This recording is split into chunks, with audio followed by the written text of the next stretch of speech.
Let's do a little guided visualization to kick off this transmission. Trust me, it's going to be fun. Just close your eyes for a little bit and listen to the sound of my voice. And remember that when we do visualizations in this way, the stronger your imagination is, the more useful this will be. So begin by visualizing yourself as a wise elder and fill in all the details of your physical appearance and your personality. What does your hair look like in old age? What clothes are you wearing? What does your posture look like? What does your skin look like? What's the expression on your face? Can you hear the voice of your wise elder self in your head? Breathe into this image. Bring every detail to life until you can see vividly your future self in front of you and see this being as so wise, so experienced, so seasoned, the accumulation of all your life experiences. And now visualize standing across from this wise elder version of you is your younger self, the teenage version of you. Bring to mind the image of yourself when you were 17. Once again, your outfit, the texture of your skin, the state of your hair, your facial expression, your body language, your voice, the emotional states that you considered home during this time in your life. Breathe into this image of your teenage self and fill in all the details. And now in your mind's eye, witness a conversation between your teenage self and your wise elder self. Just listen for the next few moments at the words that they share with each other, comparing their varying perspectives. What advice do they have for each other? What judgments do they have of each other? What common ground do they have, and what differences do they have? Take a moment now to just hear this conversation.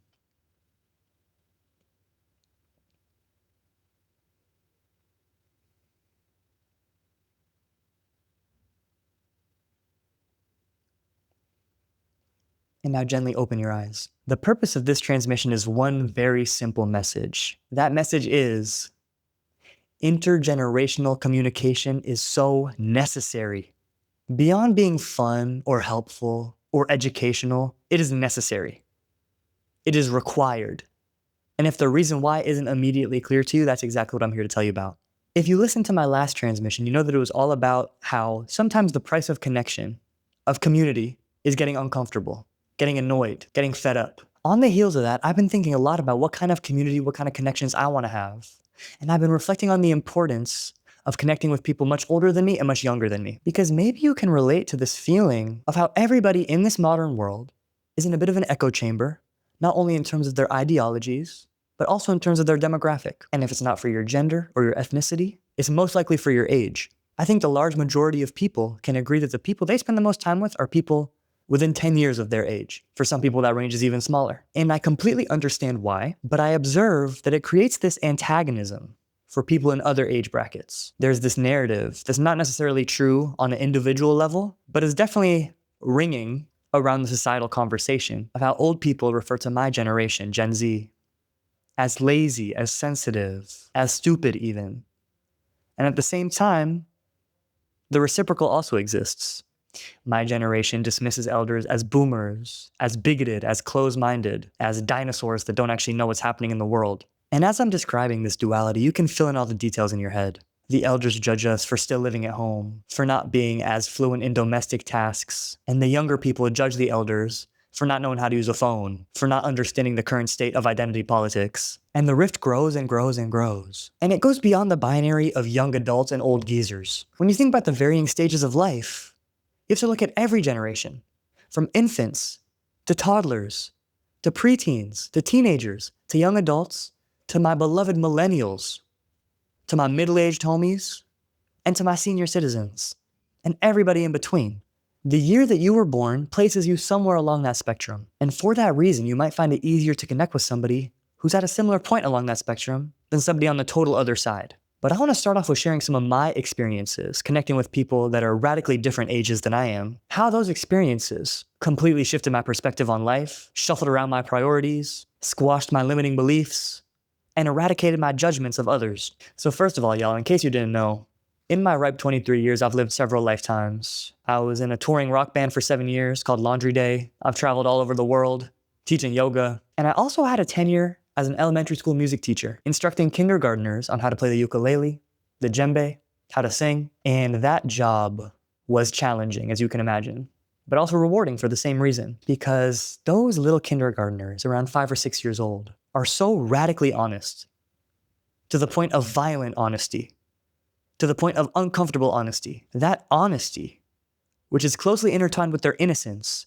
is a reminder of how much programming we have received and internalized and been indoctrinated into as the years of our lives go on in this global society. If you're 6 years old, you just don't have that yet. If you have it, it's much later. For example, one student named Oscar had so little programming that he didn't know why it was wrong to shove his finger in people's buttholes. Another student didn't even consider the fact that it wasn't the most sensitive thing to ask me, am I a boy or a girl? Or why does your hair look like that? Or why are your nails painted? And a lot of them were so innocent, so unstained by the programming of society that they felt completely comfortable calling me daddy, calling me mommy, and holding me in their arms and kissing me. And because it's in a public school, I was going between, on the one hand, putting on my teacher hat, my Department of Education hat, and saying, get in line. This is not what the program says. And on the other hand, had my yogi hat on and I was saying, wait, they're right.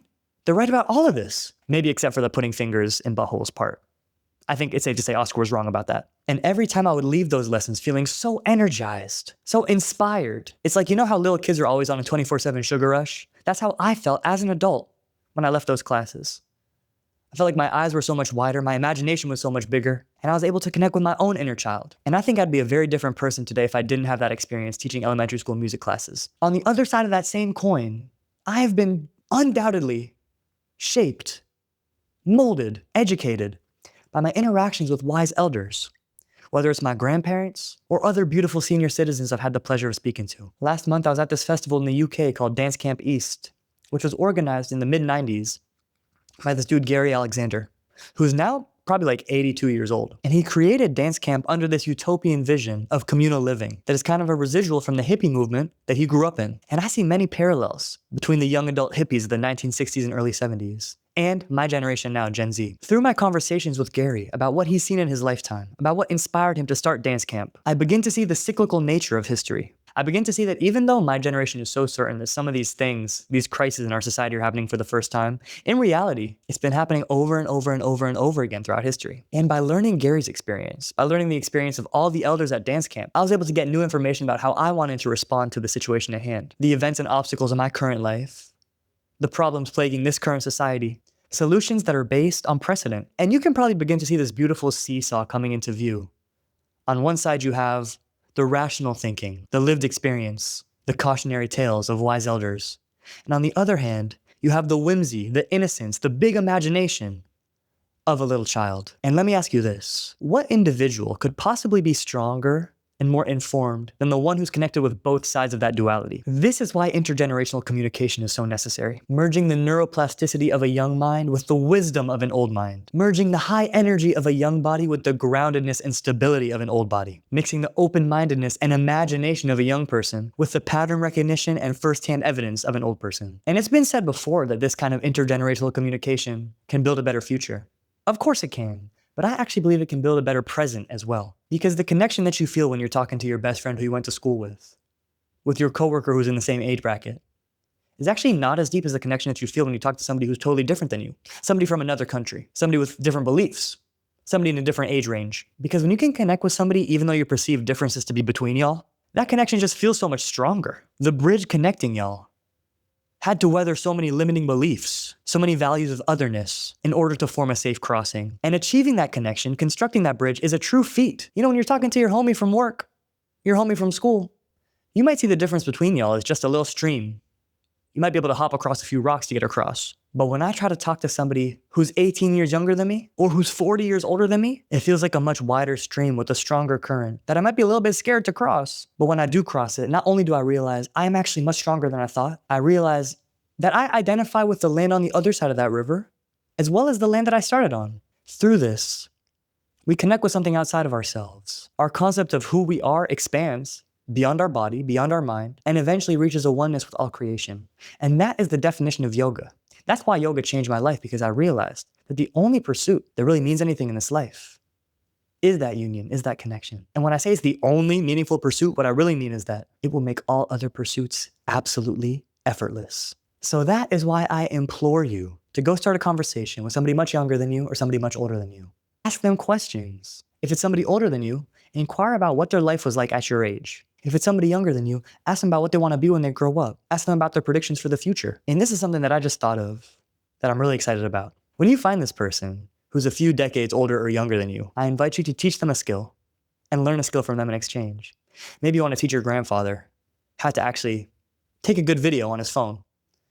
Maybe he can teach you in return how to start a fire, how to plant a tree. I mean, I could go on and on with the examples, but I know you can begin to see how this gap in information, shrinking, will do wonders for everybody. Will make everybody a more fluent human being, a more empowered creator, and a better teacher to the world, a better mother to the world. Let me know in the comments below, what is one moment you've had of connection with somebody much older than you or much younger than you that shifted your perspective?